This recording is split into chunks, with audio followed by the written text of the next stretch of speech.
What's going on, you guys? Marvel Francois here, and today I'm going to be giving you a quick credit tip on how you can make sure that your credit score never ever drops just by implementing this one tip and this one tip alone. I'm very excited to be getting into it, but before we do that, y'all already know the drill. Take a second, take a minute, take an hour out of your day right here, right now to just go ahead and slap that like button and show this video some love. It really does help a lot with the YouTube algorithm in terms of pushing the video out there so that more and more people can see it.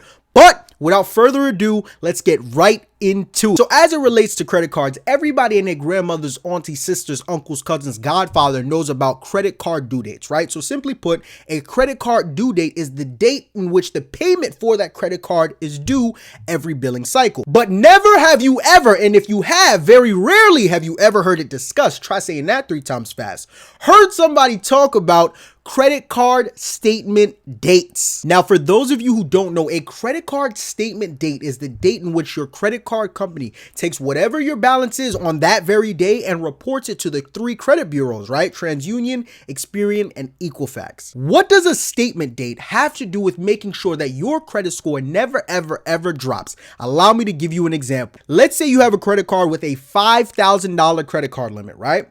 Your statement date for that credit card, the day that the credit card company is going to take your balance and report it to the credit bureaus, is, let's say, the 15th of every month, right? The credit card limit is $5,000, right? Your statement date is on the 15th, and let's say it's the 10th of that month, and you have a total balance of $4,200. Now, that's a lot of credit that you're utilizing on that credit card, which is not going to be good for your credit report. Credit card utilization makes up 30% of your credit score, and you never want your credit utilization to go above 10% or below 1%. You always want to make sure it's in that sweet spot of 2 to 9% so that it's actually helping your credit score instead of hurting your credit score. But if you're like me and you have a credit card with high limits like a $5,000, a $10,000, a $15,000, a $20,000, so forth and so on, you probably sitting there and asking yourself the same question I once upon a time was asking myself. Like, all right, Marv, how do I enjoy the luxury and the lavishness of having a credit card with a $10,000, a $15,000, a $20,000 limit,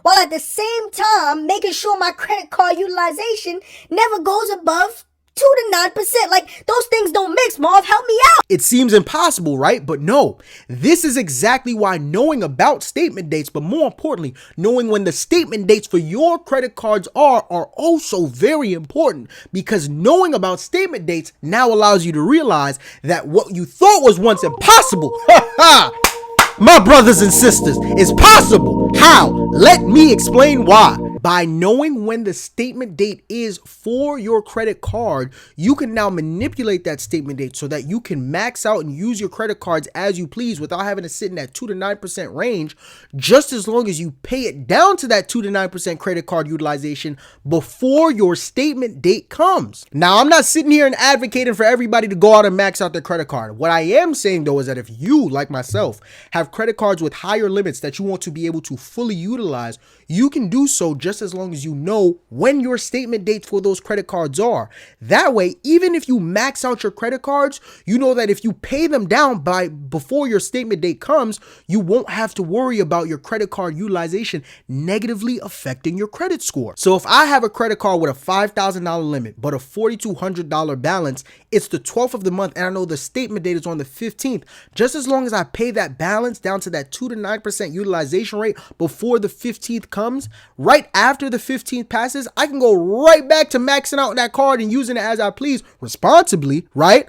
While not having to worry about my credit score getting negatively affected. Now, I know you probably sitting there and thinking to yourself like, all right, Marv, thank you for giving me the jewels and the gems and the hot sauce, but shoot, how do I figure out when my statement date is? Allow me to educate you, Eleanor. Pay attention. I'm about to give out a game, the blueprint on how you can figure out your statement date. Very simple, very straightforward, so that you can learn how to properly manipulate your credit card utilization so that it never negatively affects your credit score. Step number 1, you are going to call your credit card company. Step number 2, you're going to talk to the representative that's on the other line. Now, if it's a man, you're going to tell them, hi, my name is what? My name is who? My name is Freaky Slim Shady. All right. However, if it is a woman, then, you know, don't rush into all that credit talk. Instead, you know what I'm saying? Talk to her. Really, like, hello.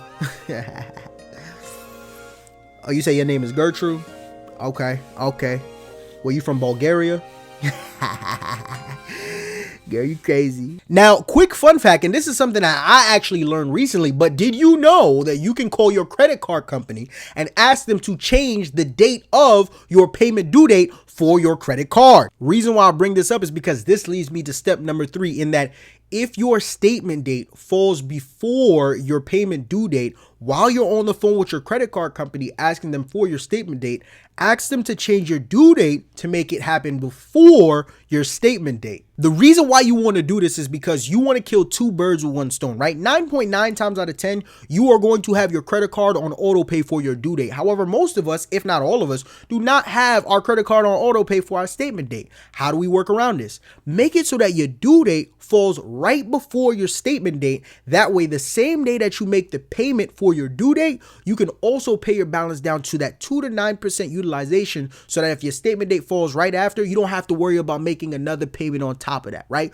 You kill 2 birds with 1 stone. Your payment history is good, your credit card utilization is good, and everybody, including myself, is happy. But that concludes it all for this video. I sincerely and truly do hope that this video was extremely informative and helpful for each and every single one of you. If it was, please do not forget to leave a comment in the section below. And if you haven't already, y'all already know the drill. Take a second, take a minute, take an hour out of your day right here, right now, to just go ahead and slap that like button and show this video some love. It really does help a lot with the YouTube algorithm in terms of pushing the video out there so that more and more people can see it. I'm Marvin Francois.